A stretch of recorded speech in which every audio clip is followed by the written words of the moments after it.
Hey everyone, welcome. Appreciate everyone being here today. My name is Luke Lennon. My pronouns are they and he, and I'm the Director of Brand and Community for MassChallenge, FinTech, and HealthTech. I'm super excited to bring panelists today from MassMutual, Goalsetter, and Commonwealth to talk about partnerships and how they can forward and advance inclusive growth in the financial services industry. At MassChallenge, we talk a lot about partnerships and we talk a lot about inclusive growth. And so really excited to discuss more today. These really, in our opinion, are must-haves, need-to-haves, not nice-to-haves. And really excited to talk more about how we can leverage partnerships to advance diversity, equity, inclusion in financial services. So would love to start off with intros. So Melissa, do you want to go first? Thanks, Luke. So my name is Melissa Gopnik. I'm a Senior Vice President at Commonwealth. Commonwealth is a national nonprofit organization that works to build the financial security and opportunity of lower income Americans. And we do that through innovation and then through partnerships with FinTechs and with large scale actors in the US. Awesome. Mohammed, do you want to go next? Sure. Thanks, Luke, and glad to see everybody here today. Mohammed Dastigir, I'm the head of FinTech and HealthTech partnerships at MassMutual. I'm also responsible for a broader ecosystem development initiative that we have underway, and really looking forward to having the dialogue today with my fellow panelists here. Awesome. Tanya, round us out. Awesome. Hi, Luke, Mohammed, Melissa, glad to be here with you today as well. I'm Tanya Van Court, CEO and founder of Goalsetter. Goalsetter is a savings, financial education, smart spending with a teen and tween debit card and soon to be investment platform created especially for kids and families. Goalsetter is one of the very few FinTech apps in the country that is actually run by a Black woman. And so, as we talk about inclusive growth, this is something that we are deeply passionate about and believe that we also have deep expertise and experience with. So thank you for having us today, Luke. Awesome. Well, excited again. And I think really where I want to start is defining inclusive growth, because I know that can mean a number of different things. It's entirely complex, and really wanted to just level set on what our definition of inclusive growth for financial services is. So I thought I'd kick that over to Melissa to really begin. I know Commonwealth does a lot of research in this space in terms of financial security and the innovative solutions that can be used to advance financial health for all. So I was wondering, Melissa, if you could touch on some of those areas of research that Commonwealth has more recently taken part in. Yeah, absolutely. So I think we kind of really see three opportunities for innovation based on our research and the most recent data. The first may seem obvious, but people often don't think about, is that the opportunities for designing products and distribution channels have to serve the very specific needs and aspirations of economically disadvantaged Black, Latinx, and women customers, that they have different needs and aspirations. So if you are interested in inclusion, you need to design products and distribution channels that will meet those specific needs. So in the last year, for example, we have seen the disproportionate impact of COVID on these populations. A recent study found that around 60% of Black households and 70% of Latinx households are experiencing severe financial problems. And we've all seen the news articles about the impact on women. And so I think we have a real opportunity here to think hard and long about how to actually serve their needs and also their aspirations. I think one of those needs and aspirations is around emergency savings. Again, in the last year, we have seen the importance of having a cushion.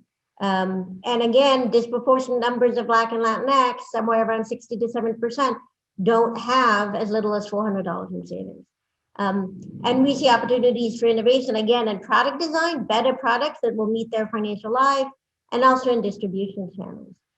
So for example, overseas, cell phones are a huge vehicle for financial services, but that's not the case yet in this country. So we really would want to explore how could we use cell phones as a way to get people to save, for example.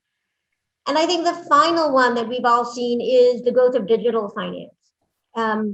And that's a real new opportunity for financial inclusion. A ton of people who were unbanked before COVID or who used to only use cash are now using digital platforms. Many of them are based on new technologies, whether it's blockchain or AI or machine learning.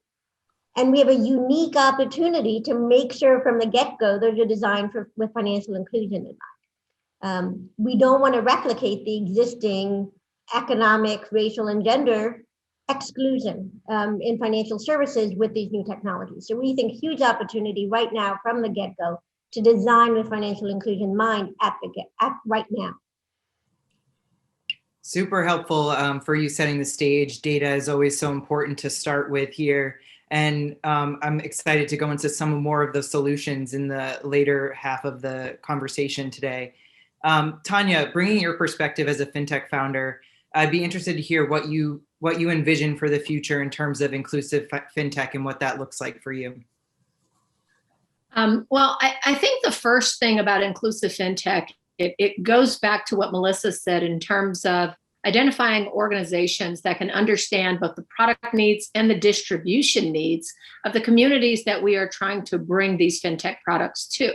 And so if we know that Tanya Van Court, because she's an African-American woman who has grown up in African-American communities, who's a part of an African-American church and a part of African-American sorority, and on and on and on. If we know that she has special domain expertise and experience in this space, then one of the things that we have to do is we have to start funding the Tanya Van Courts of the world. And we have to start funding those companies that are bringing the solutions to the communities that we're trying to serve. For far too long in America, we have as an example, taken Community Reinvestment Act dollars from major financial institutions and said we are going to allocate these dollars to these communities.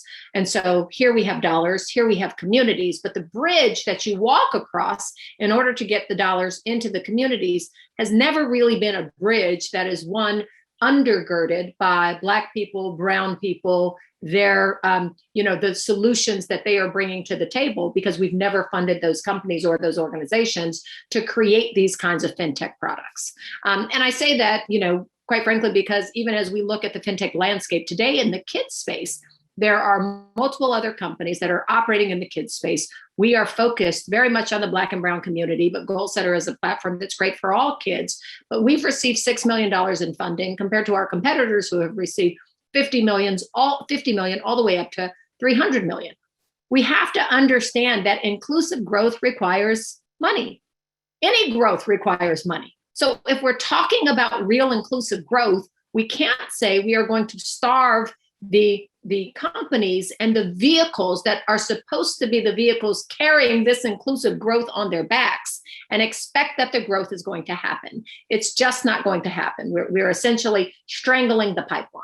So VCs, we know, have to invest in these companies, but quite frankly, corporations have a huge role to play in this, right? Again, as we look at banks and financial institutions, where are your CRA dollars going? We've got to ask that question, and we've got to be, got to look at ourselves in the mirror a little bit and say, this is where they've gone in the past. How are we going to change that in the future? Because if we haven't had inclusive growth in the past, something that we're doing is not working, and we've got to change that something in terms of our future lens and how to truly make a change in these communities that we are looking to serve. Yeah, I think that community first piece is really important, and just thinking more about the interconnectedness of the ecosystem. Mohammed, I know, MassMutual has done a bunch of work in the community here in Massachusetts between MassChallenge, FinTech Sandbox, the state of Mass. So I'd be interested to hear a little bit more about your perspective from the corporate perspective in terms of that ecosystem development, kind of speaking to what Tanya said there.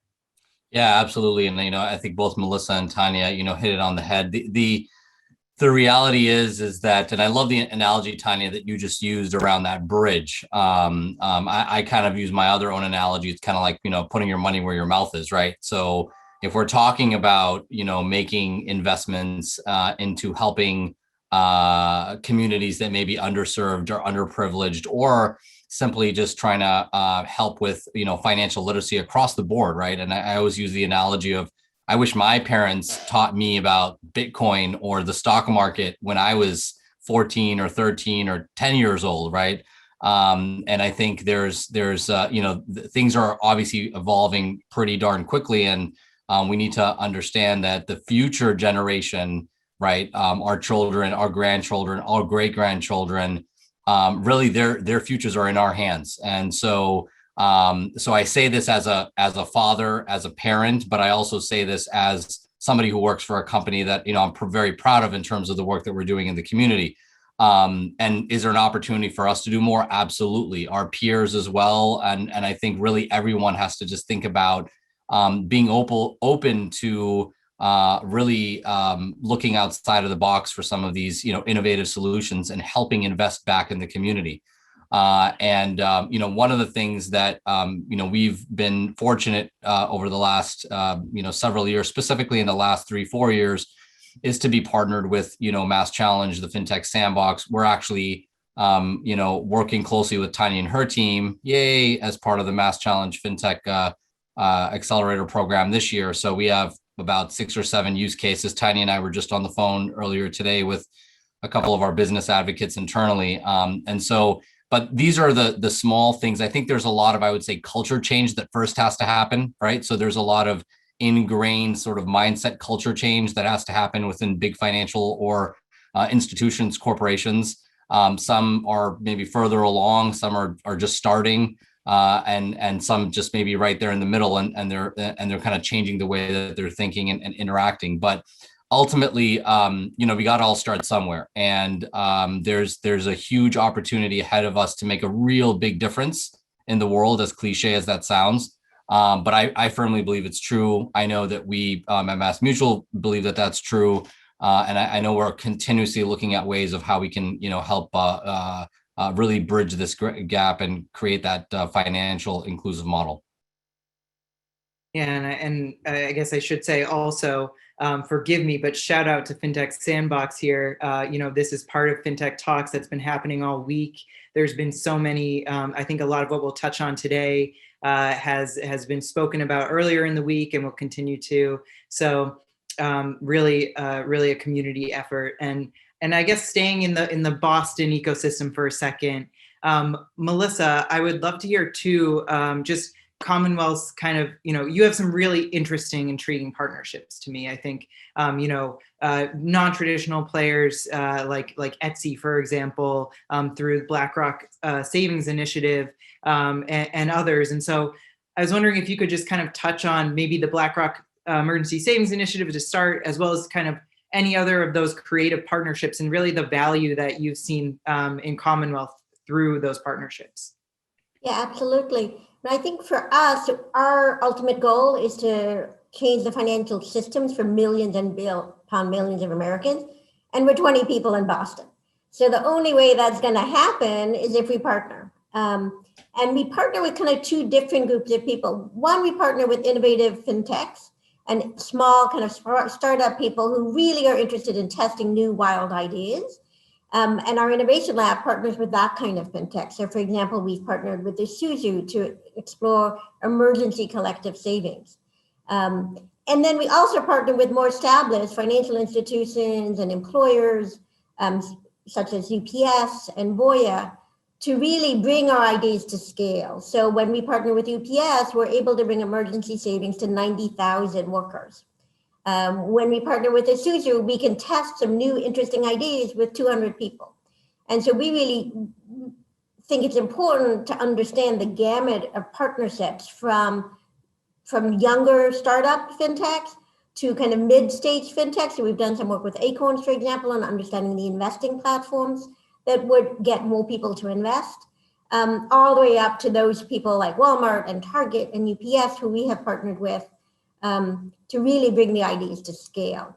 And we're actively looking for partners of all of those types right now to help us understand new innovative ways to approach emergency savings and some new work on investing. How do we get more people who are lower income to be able to access the wealth of investing? In the last year, the wealth gap has grown because those of us with some wealth, with some disposable income, have been able to invest in a booming stock market. And the people who need the wealth have not had that opportunity.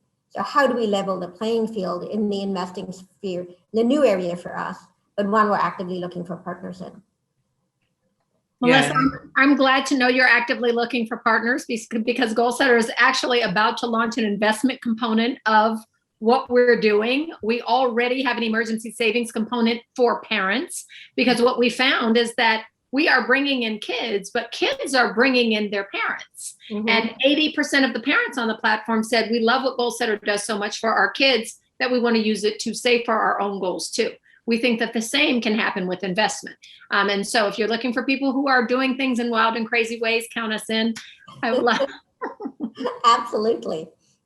I love that. And you know, that's a comment I was going to make. I just thinking about the ways that, you know, thinking about the needs of the people we're serving, the diverse needs of the people we're serving, can really uplift all and improve the experience for all in terms of the interaction with financial services. And a question, and you know, we talked about this in the earlier panel today, the different ways that you could think about different consumer segments. Like the earlier session today was on like gig work and the gig economy. And right, so there's many ways we can think about the different populations we're serving and their needs. And so one question we have from the audience here, which I think that you both, Tanya and Melissa, just touched on, is thinking about the design target for products of being Black, Latinx, and women consumers. How do you feel that will serve the needs of others as well? Tanya, I mean, you just touched on one component being parents. I'd love to hear you expand on what you found in your product so far.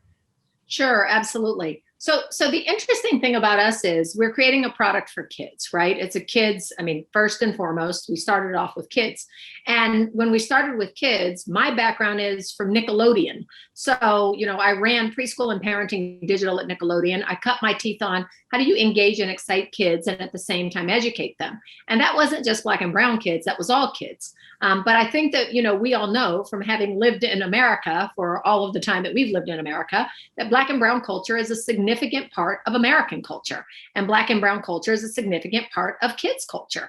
And so when we have created a product that is Black and brown kid friendly, it is also kid friendly. And so we have, you know, financial literacy quizzes that are mapped to national financial literacy standards. So kids are learning real things like APY versus APR, but also stocks versus bonds and the rule of 72, et cetera. But they're doing it all through memes and GIFs from social media influencers and pop culture and hip hop artists.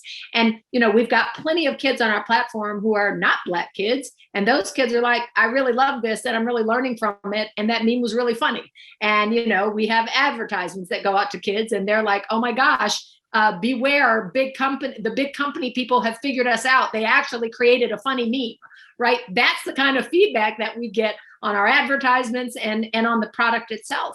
And so what's really exciting about that is you create something that is exciting for one group, but that's something that's exciting for one group is extending out to lots of different groups. It's extending to parents. We have a relationship with AARP through our MassChallenge relationship.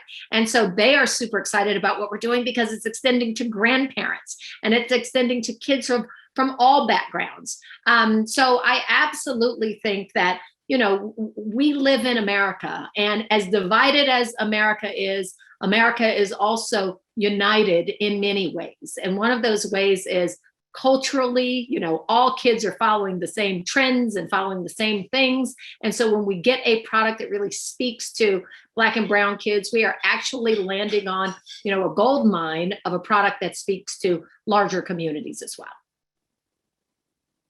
Melissa, Mohammed, anything to add to that? I think it was really well said. Yeah, I mean, I think I would just add that, you know, if people have the same needs, the same financial needs, then the same products will work with all of them, right? So if we design for the person with the most needs, which tend to be Black women or Latinx women, or then people with fewer needs. So if you design for someone who has 4 needs and somebody else has one of those needs, whatever you design for the person with 4 needs will work for the person who has any of those 4 needs.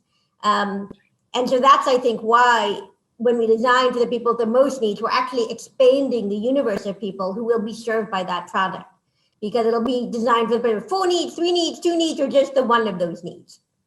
Is how I think about it. Yeah, and I would just add one thing to what Tanya and Melissa said, and you know, I think Melissa, you hit on something that I was actually chatting with Tanya earlier this morning about as we were catching up. You know, it's interesting because the reality is that, that analogy of the wealthier just get wealthier or the richer just get richer, it's very true. And a lot of this stems back to the whole sort of education, right? And financial literacy and really understanding. I think, Tanya, you actually educated me on this one, where like back in the 1990s, if you took the $80 that you were going to go buy the Nike sneakers on and you actually invested in the stock market, you would have $2 million today. And so like, I wish my parents told me that back then, because that would be great. But that didn't happen. And so, one real life example for me was, and it was just more of a reverse mentoring type thing where, I had a, over here in Springfield, right across from our main MassMutual office, we have a couple of Springfield high schools. And there's one that's, Putnam Vocational, that's right across. So I was part of a reverse mentoring program there where, you're mentoring the students, but they're really mentoring you too. And these are all inner city, inner city school kids who are, maybe not in the best conditions and things that's going on financially or at home or what have you. So they're really looking for kind of mentors to kind of look at different ways of what they can potentially become in a career perspective. And one of the kids that I was reverse mentoring, it was interesting, right? He was 15 or 16. I honestly don't remember. And this is about 3 years ago, he was teaching me about Bitcoin. And what was interesting was, nobody taught him. So he was just like, oh, this sounds cool, because I think going back to Tanya's point, he was on some social network and they were talking about Bitcoin, right? Other kids were talking about Bitcoin. So he was, whatever he was making through minimum wage and, whatever job, he was contributing some money into that on a regular basis. And so I joke with Tanya today. I'm like, hey, I tried to call the kid back, but he's not answering. He's like, so maybe he hit the jackpot and that's why he's not answering me anymore. But I think that's the piece where, a lot of the folks that need sort of that financial independence, they don't have access to it. And those are kind of the things where, where we want to work with folks to, like Melissa, yourself and Tanya and others and figure out, how do we do that? Like, how do we get to these communities? Because ultimately, when we take a look at where we are, home based in Springfield, Massachusetts, I mean, that's our community. And so how do we build that community up, right? And so I think, and it's not just Springfield, Mass, it's broader than that. But I think that's really important for a lot of the big corporations to realize and understand that, hey, we're all in this together. And quite frankly, we need to be helping everybody. And so I think that's a really key important to kind of help bridge that gap. Yeah, and I think, oh yeah, go ahead, Tanya. I'm sorry, I just wanted to add one other small thing, which is when we're designing products for, communities that are in need, it really is important from a design thinking perspective that we understand those user personas and understand the use cases. As Melissa was referencing, if we can first understand the user persona, who that user is, then understand what are the things that they need, then that helps us to design products that are really meeting their needs. The problem is often that, if you don't have someone who has lived in those shoes or, really deeply understands what that community is experiencing it from the inside out, it's hard to really, from a design thinking perspective, design products that work. And so one small example is that, Robert Smith, the chairman of Vista Equity, he has at his private ranch a restoration retreat where he brings 50 of the most vulnerable kids in the country on a yearly basis and does this fantastic retreat for them. And one of the things that he does is he has someone present a financial literacy session to them. So he asked me to come and present on building wealth for 2 hours. And I almost pulled my hair out because I thought, oh my gosh, these kids are going to run out of the room after 10 minutes. Nobody wants to listen to financial literacy talk for 2 hours. So I designed a presentation. I mean, again, this is presentation design, which in my mind is very much the same as product design. I designed a presentation for them called Building Wealth, a 4-part mini series inspired by Jay-Z. The kids not only listened for 2 hours, and it had Jay-Z lyrics and quotes. It said, we're going to walk through the blueprint, pun intended, because that was Jay-Z's last album, of how Jay-Z became a billionaire. And you too can become a billionaire. And I'm going to tell you how, based on what Jay-Z has done, right? By the end of the 2 hours, these kids were running up to me saying, Miss Tanya, I have a business class at school. It's boring and I don't listen. But what you just said changed my life. So, I could relate to the kids because they are who I was 30 years ago, because I have 4 kids in my house who look just like them and who, do all the same things and listen to all the same music, et cetera. And so it was easy for me to pull that together and talk to them also in a way that was respectful, but connecting with where they needed to be. That's going to be different in America. There are a lot of people who are, CEOs at major banks who, would charge a whole lot more than I did to speak, but who wouldn't be able to connect with kids in that way, right? And so we've got to start understanding that who we are investing in matters and how we are reaching this community matters. And we've got to, really understand the communities and find the people who are able to map the user personas to the product and deliver a product that works. And Tanya, I think what you just said is so important, because what you focused on was their aspirations. You didn't say, what do you need right now? You didn't focus on their weaknesses, what they didn't have. You really focused on their dreams and aspirations. And we just completed a large research study that said that is so important. Oftentimes people talk to people about their financial challenges, and people want to talk about their financial dreams and aspirations. And we should be designing products for them that allow them to reach those aspirations, no matter what their current situation is. So I love what you just said, because what you did there was exactly what people forget to do, which is design products to support people in their longer term aspirations, not just their current financial challenges. Yeah, and this is really well said on all fronts. And I think just, in summary, for like one key takeaway I had just speaking now is, that there's that learning component, and there's a lot of different people you can learn from. It goes both ways. And I think breaking down those barriers between who we're learning from and who's teaching us, X, Y, and Z is really important and critical. And then 2, that really financial health touches all aspects of one's life. And so, Tanya, I wanted to talk to you a little bit more about, I think really your approach encapsulates some of that.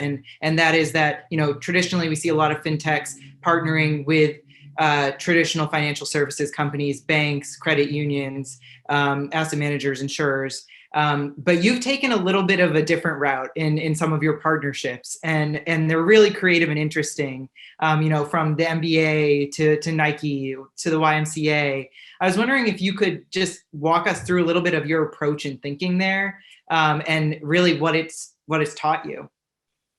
Sure. So, this past February in Black History Month, we launched a movement in conjunction with the NBA Players Association to get 1 million Black and brown kids saving. And the movement was called Drafted, and it was kicked off by Chris Paul, who drafted 100 kids in his hometown to get Goalsetter savings accounts with $40 each as a nod to 40 acres and a mule.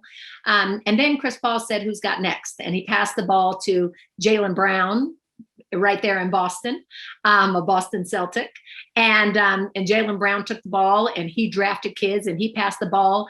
And eventually it got to Harrison Barnes all the way out in California. And he, said, I'm going to get 500 kids. And so it went to more than 20 players in the NBA. It went beyond the NBA into Major League Baseball with CC Sabathia and tennis with Sloane Stephens. And then to the YMCAs of America.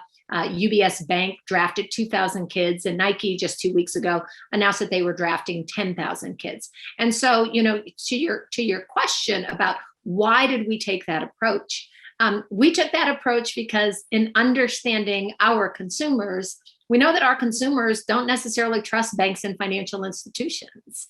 And so, we wanted it to be clear that when we were introduced to them from sources that they trusted and sources that they loved.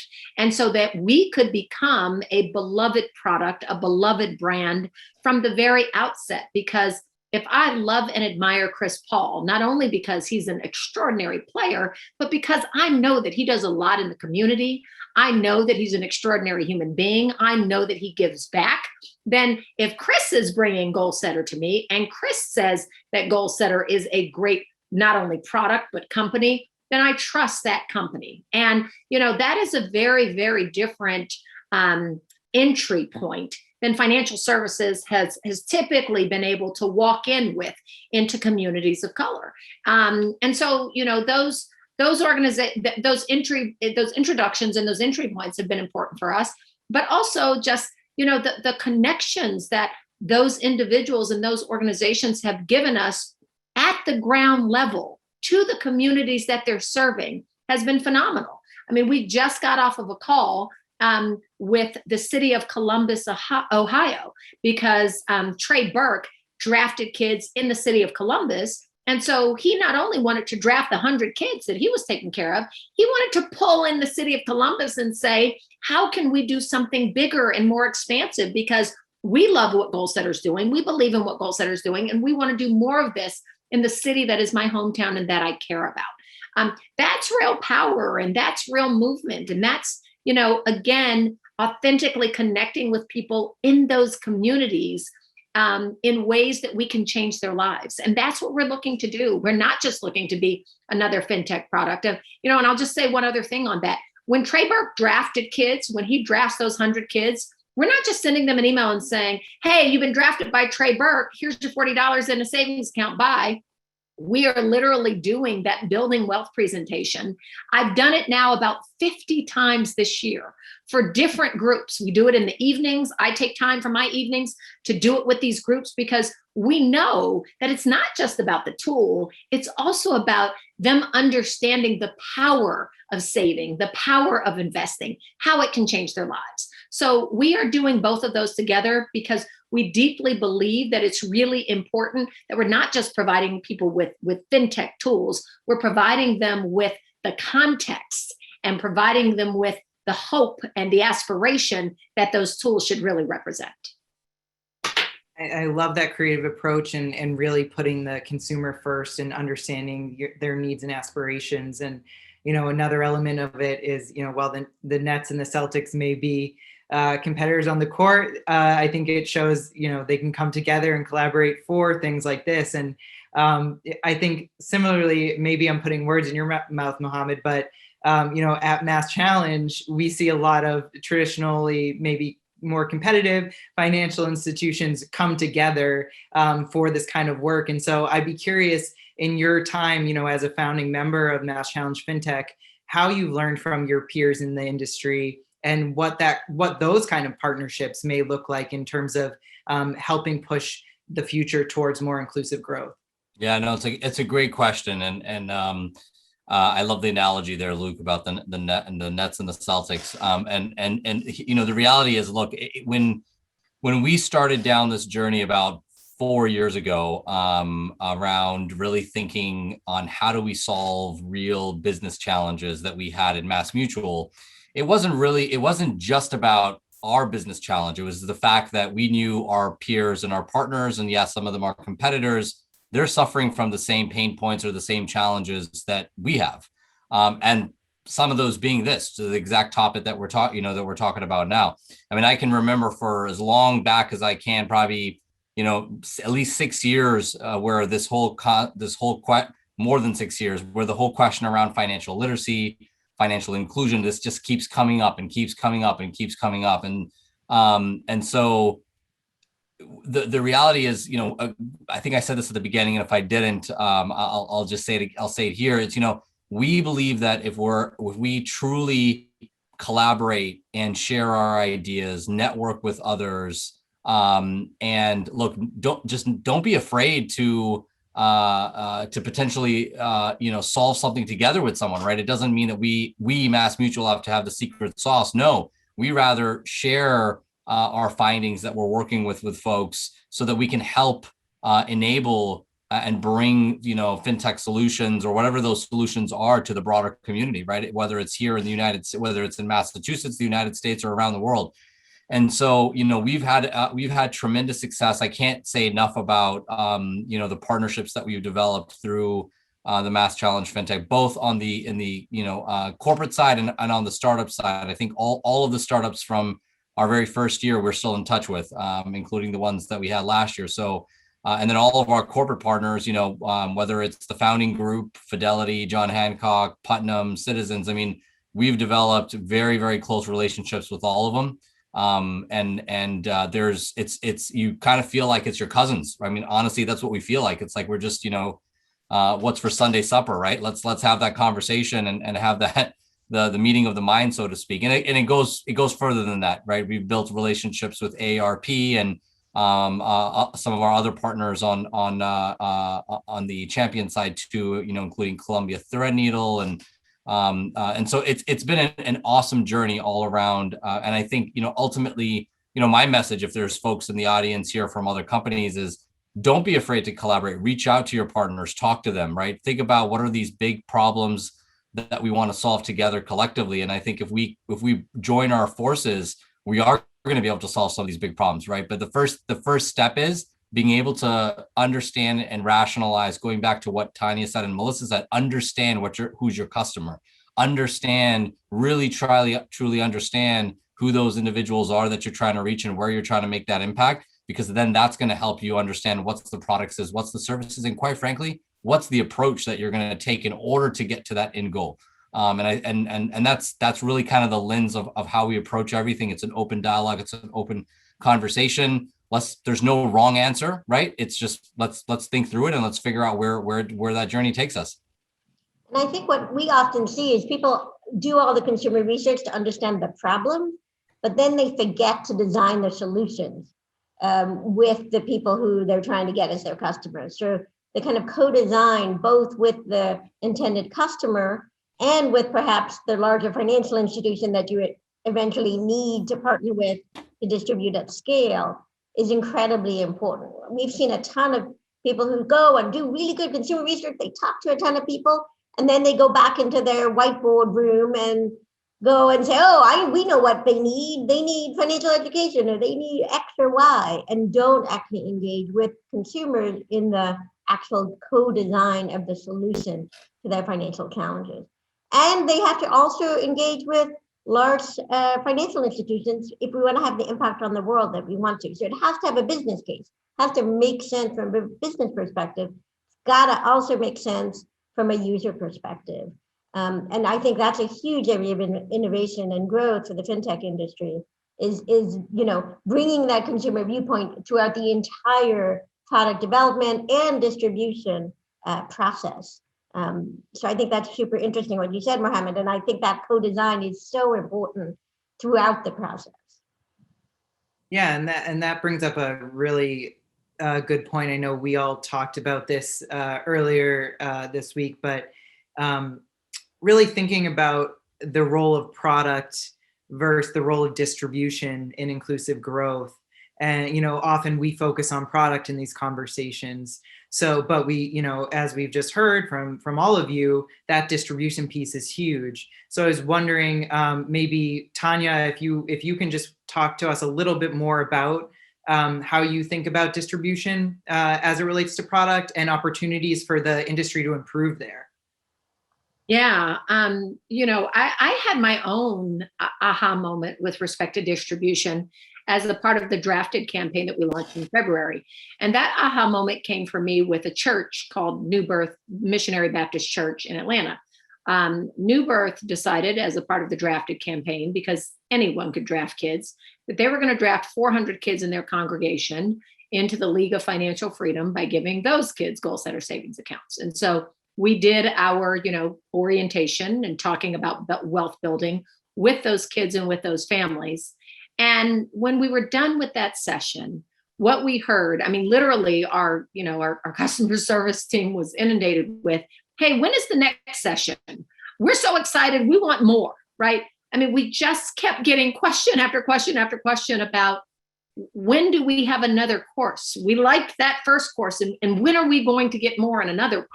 And so the aha moment for me was this distribution vehicle of a church where people are seeing each other every Sunday, where they're going to each other's birthday parties, where they are, congregating with each other during the week at different church events.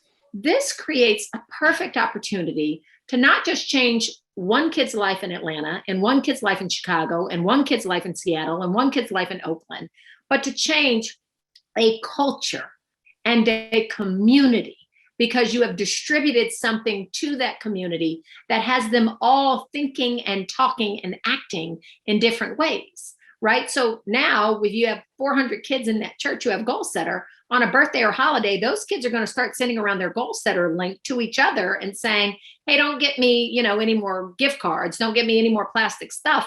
Can you give me money towards my goals on Goalsetter?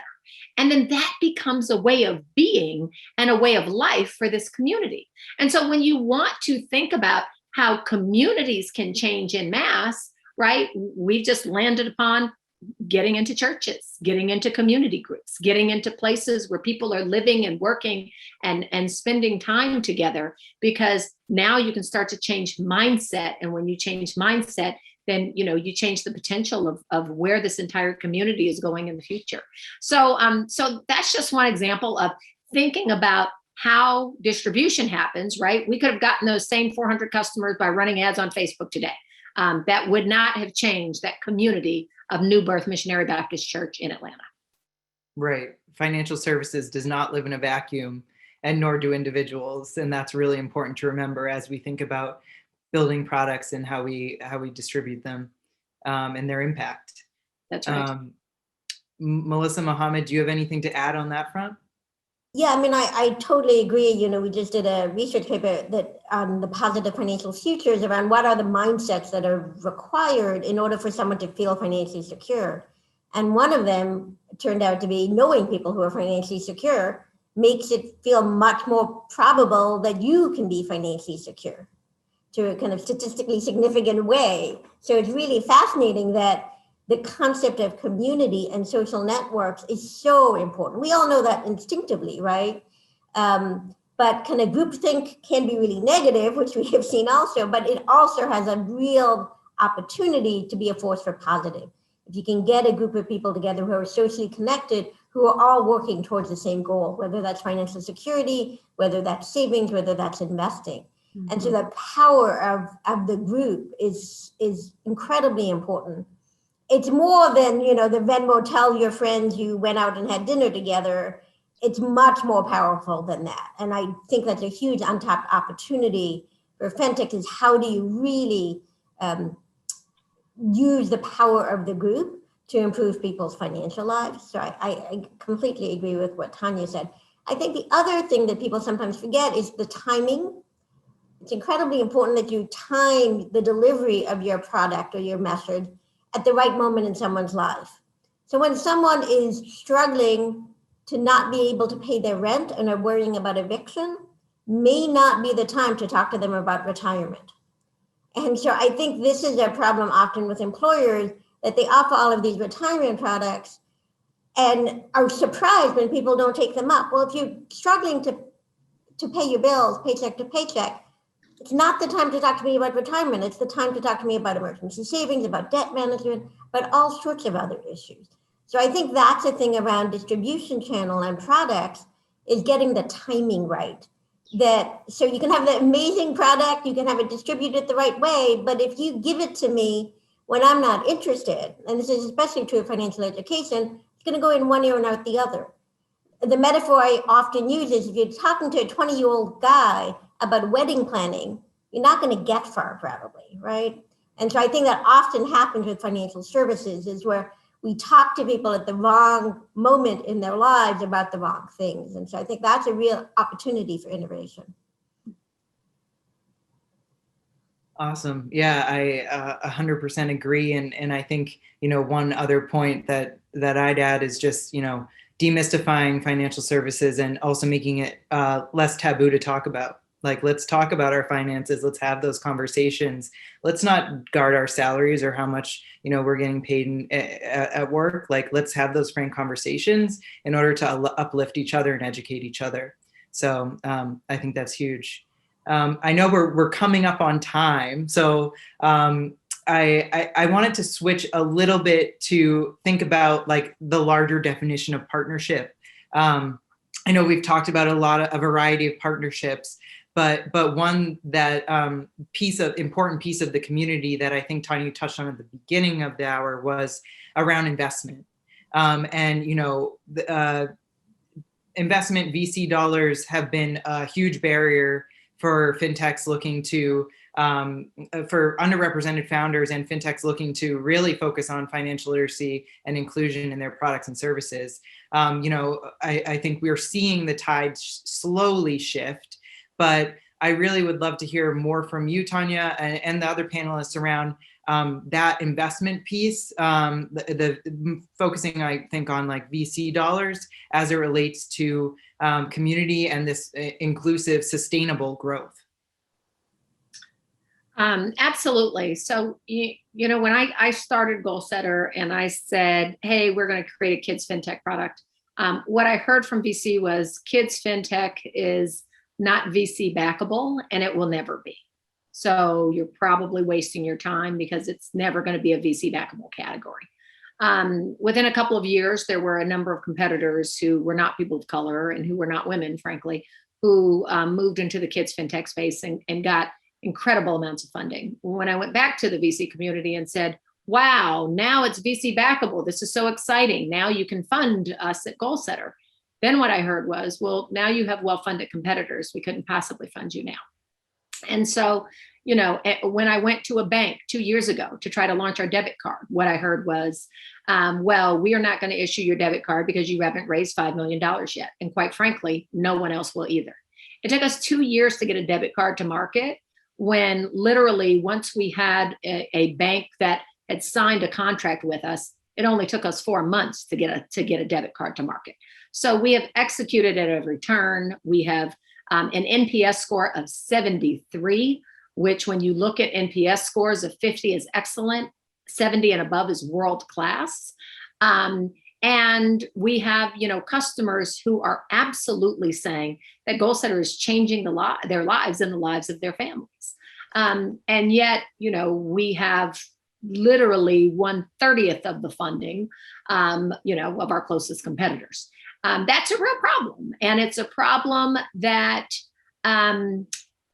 inevitably is denying these end consumers that we've been talking about through this whole panel. It's denying them access to the products that they want and need, right? We get told all the time that, hey, you have created financial education in a way that my entire family loves to learn it, where our family is sitting down on Sunday nights and, digesting or taking your financial literacy quizzes together and learning new concepts together.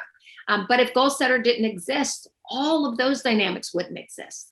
And so, the VC funding is a significant issue because, by the way, yes, the tide is turning, but the tide is turning when I've still only raised $6 million and my competitors are all, they have television commercials. They are spending 30 times what I'm spending on a daily basis. And so they are still able to get products out to the market that are not as good for the kids and families that we're trying to serve because they have more money fueling those products. And so we've got to get money into the hands of, Black and brown founders more quickly. It has to come at early. And so, they are not handicapped throughout their entire journey because handicapping them throughout their entire journey is literally handicapping those communities that we're trying to serve. It's just, it's a no-win game. It's like if I gave Mohammed, $100 million and I gave you, Luke, $50,000 and I set you guys both in 2 rooms next to each other and said, hey, now compete. And then I came back 6 months later and said, Luke, why don't you have any traction? Why haven't you reached any of those communities you want to serve, right? You say, Tanya, come on now. I mean, this is just impossible. So the point is that I really just want to paint a picture for the audience of this isn't just about numbers on a piece of paper, that Black people and women get less than 1% of funding. It is playing out in real communities every day where the people who want my product and who love my product, they've told us that they love our product. They can't get it because I don't have enough money to get to them. We've got to change that. And by the way, if VCs aren't going to change it, then guess who needs to step up and change it? Corporations in our country. And they can. And the corporations can say, we are a large corporation that serves a lot of Black and brown employees, customers, et cetera. We're going to provide Goalsetter as an employee benefit to our employees. We are going to provide Goalsetter as a white label solution to all of our customers because we know that Goalsetter isn't just great for all of the Black and brown customers we serve. It's great for all of the customers. And so now we are going to have, to Melissa's great point about you design for those with the greatest needs, and that is going to absolutely meet the needs of those with the least needs. Now we are going to have, a great solution like Goalsetter in the hands of all of our customers, and we're going to start to level the playing field for all of our customers. That's what we need for those who have in this country, which are the VCs and the corporations. That's where all of the funding lies. That's what we need for those who have, in order to begin to distribute some of that to those companies that are really here on the ground trying to make a change, but just don't have the resources in order to do so. Really, really well said, and an incredibly important point. I wouldn't underestimate me with Mohammed. I'm pretty scrappy, Tanya. So I'll just say I'll take that 50K and run with it. Don't worry. I'll send you 80% of what's sent to me. Don't worry about that. How about that? All right. And I think, it's just a really important point, and corporations really do serve as validators in the market, and really the forward thinking, the most innovative corporations are the ones that are going to win in that area. And so I think that's a really important point. I know we only have a couple minutes left, so I just wanted to end with closing thoughts here. And so ask the three of you each, if you had to give a piece of advice to fintechs, corporates, this community, this ecosystem, in terms of how to really leverage these partnerships for sustainable, inclusive growth, 1 or 2 points, what would you say? I know that's a meaty, big question, but would love to close it out with that. Sure. I mean, I can go ahead, Tanya. No, Melissa, please. I think I would just have one word, and that's humility for the fintech founders. So there needs to be a sense of kind of humility around what you know and what you don't know if you're trying to design for financial inclusion. I think even if you yourself have an experience of economic disadvantage, you may have a very different experience than other people. And so I think that sense of humility and curiosity and learning, both in terms of what products and distribution channels you should use, but also in terms of partnership, right? Is the partnership, as Tanya so eloquently put, with the NBA, or is it with a nonprofit? Is it with a B Corp? Is it with a large corporation? Is it with a fintech? Is it with, families? Is it with churches? Is it with cell phone companies? I think really kind of that curiosity and humility would be, I think, the two big points I would say to all the founders out there in terms of really solving this huge problem of financial inclusion.